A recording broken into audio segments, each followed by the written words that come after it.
Hey, everybody, welcome back to the Branch 458 podcast. I'm Casey Ritchie. I'll be reading the February and March newsletter. We combine those 2 months, so it is a little bit of a larger edition of the newsletter. The editor is Chris Prieto, and it's kind of put together from several officers of our branch. So I'll just jump into it. Sorry I haven't had an episode out in a little bit. It's been kind of a hectic beginning of the year. I've had a lot of travel and then a few personal things. So I'm gonna jump into it and hopefully get back on track with these episodes coming out pretty regularly. So if you just jump in, page 2, there's an article from our vice president, and it's titled "Vice President's Corner." Unscheduled absences. Why give us sick leave if management will punish us for using it?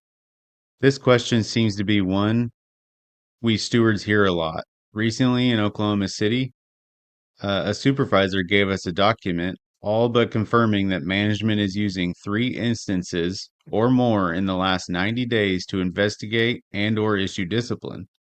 Now seems a good time as any to revisit unscheduled absences. The ELM section 511.4 defines unscheduled absences as any absence from work that you are not requested and approved in advance.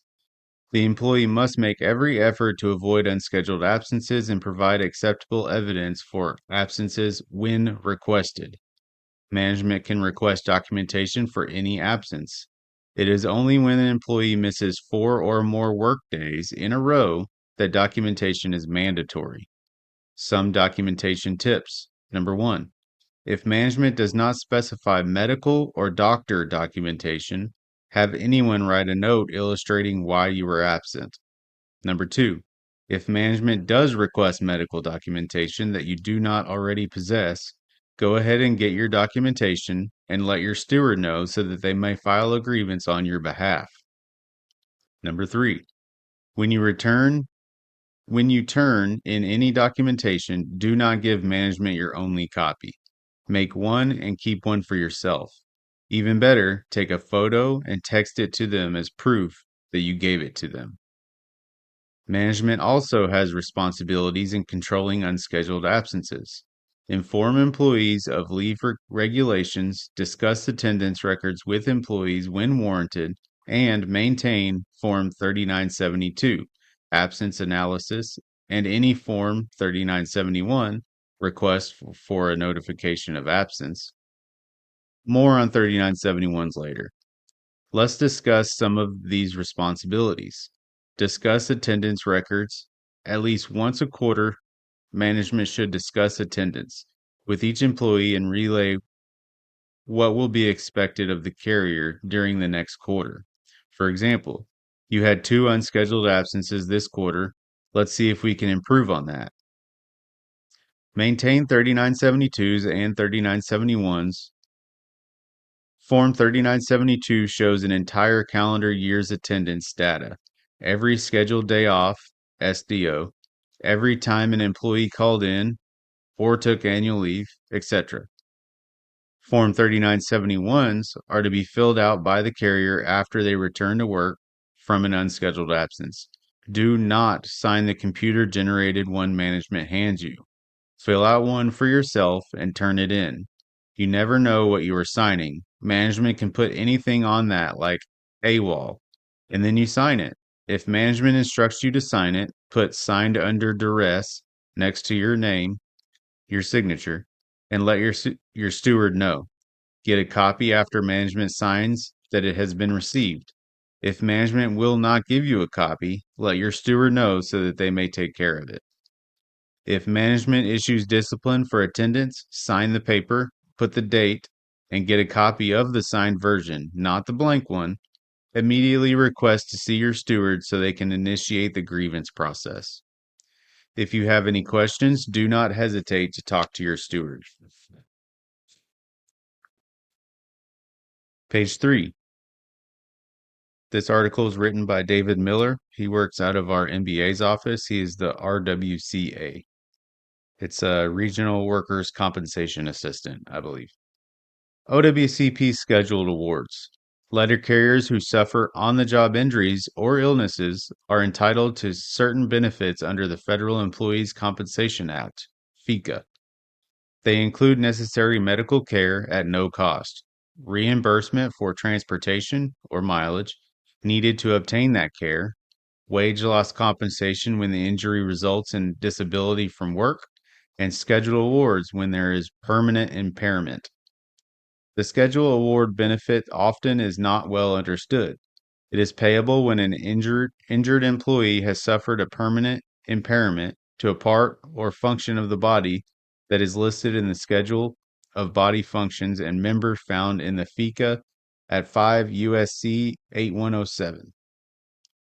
In this context, impairment is a medical concept as opposed to disability, which is an economic concept reflecting an inability to earn wages. Permanent impairment is defined as the permanent loss or loss of use of body a part of the body. The degree of impairment and ultimately the amount of the scheduled award is determined by medical evaluation. A physician identifies the appropriate diagnosis, makes certain estimates, for example, regarding the result of a joint replacement, whether the result was good, fair, or poor, and or takes a certain measurement, such as range of motion, sensory deficit, joint interval, etc., and then applies those measurements and or estimates to applicable charts and tables found in the AMA Guide to the Evaluation of Permanent Impairment, 6th edition, usually referred to as the AMA Guides. The relevant chart and table provides an impairment percentage rating that corresponds to each measurement and or estimation. Some examples of impairments covered by the AMA guides include sprains, strains, fractures, including something as small as a finger or a toe, torn ligaments, tendons, and joint replacements. See the chart for more specific total impairment values. Using the leg as an example, a leg impairment is set at 288 weeks of pay, and a total knee replacement has a minimum impairment of 21%. The impairment rating of 21% would result in a scheduled award of 60.48 weeks of pay tax-free. For this specific example, the value would be in the tens of thousands of dollars. Some injuries do not qualify for scheduled awards. They include many minor injuries such as skin punctures, think dog bites, minor lacerations, head injuries, and spinal injuries. An exception to spinal injury exclusion is if the spinal injury results in nerve impairment of a covered member, like an arm, leg, etc.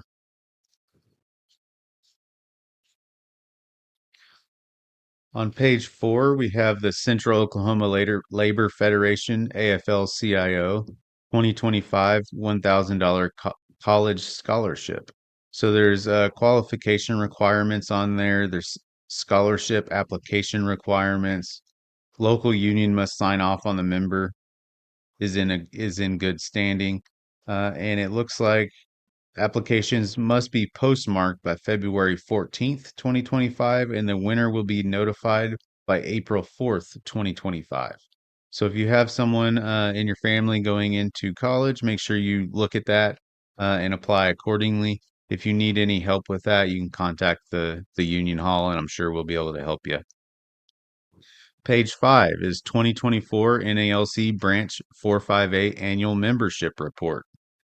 So total members, we have 1,008 total members. Active city letter carrier members, 694. Full-time regulars, 544. Part-time regular, 1. Part-time flexible, 10. City carrier assistant, 139.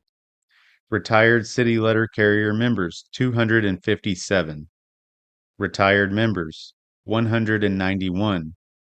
Life members, 66. Active non-carrier craft members, 19. Retired non-carrier members, 7. Active management members, 28. Retired management members, 3. On page 6, we have scholarship news. Thank you for the following Branch 458 members who donated to the Branch 458 Memorial Scholarship Fund: Eric Bew, Curtis Pittman, Ken Mayfield, Paul Guston, Stratton Weatherly, Bob Bearden, Steve Riggs, and Matt Tanner. There is a slip there for scholarship donations. That is not required, but you can cut that out and send that in with any donations if you choose to do that. Conversions: Zachary Ramage, Oklahoma City PVO. Membership report: Michael Holmstrom, Weatherford. Ethan Kincaid, Spencer. On page 7, we have the stewards that have been appointed by President Ken Mayfield. That is a list of all the stewards for Oklahoma City. On page 8, we have the last punch bunch. A big congratulations to our brother John Payne from Moore and Bruce Vardaman from Midwest City on joining the last punch bunch and successfully making it to retirement. Congratulations. The top photo there on page 8, from left to right, there's Tom Cruise, Doug Anderson, Dan McDonald, Patsy Lundy, Gina Anderson, John Payne, Kurt Vandegrift, and Steve Garner. The bottom photo is Bruce Vardaman. On page 9, in memoriam, Donnie Johnson. Donnie Jean Johnson was born March 19, 1932, to Richard Easter and Stella Bell Proctor Johnson in Elk City, Oklahoma. He passed away on September 30th, 2019, at the age of 87 years, 6 months, and 11 days. He graduated from Merritt High School in 1950 and attended Southwestern State College in Sayre and Weatherford. He served his country in the United States Army in the Tank Corps and was honorably discharged in 1955. He married Reba Nell Owens in Clinton, Oklahoma on April 15th, 1953. They made their home in South Elk City, where he took care of the family farm. He worked for the United States Postal Service as a letter carrier and retired after 30 years of service in 1989. He was preceded in death by his parents and 3 brothers. He is survived by his wife, Reba, of the home, 4 children, Linda Page and husband Jimmy of Hammond, Oklahoma, Debbie Rissinger and husband Gary of Elk City, Oklahoma, Donnie Jean Johnson Jr. and wife, Nancy of Elk City, Oklahoma, Barbara King and husband Johnny of Yukon, Oklahoma, 9 grandchildren, 11 great-grandchildren, and 3 great-great-grandchildren. Funeral services will be held at the Winery Chapel in Elk City, Oklahoma on Wednesday, October 2nd, 2019 at 2:00 p.m. Burial will follow at the Fair Lawn Cemetery under the direction of the Winery Funeral Services. There's a link there for his obituary. And then you'll notice that the date is 2019. Our branch just got notified of his passing, Brother Johnson's passing. So we decided to honor him and his memory by printing his obituary in our newsletter. So that's the reason that the date is from 2019. Page 9, continuing. Letter carrier perfect. Lunches, M, 5:45, step 4. Carriers are permitted to pursue personal activities within applicable postal regulations during their authorized lunch period as long as there is no additional expense to the Postal Service. The assigned vehicle is parked at an authorized park point and mail is properly secured. Breaks, M, 424, step 4. The intent of the negotiated breaks for carriers allow that carriers may take their breaks on the line of travel to or from their designated delivery area, and that one or more of their street breaks may be taken in the office as long as such is on street time and duly recorded in the carrier's route book. Comfort stops, M242. Step 4. Reasonable comfort stops will not be deducted from the carrier's actual time.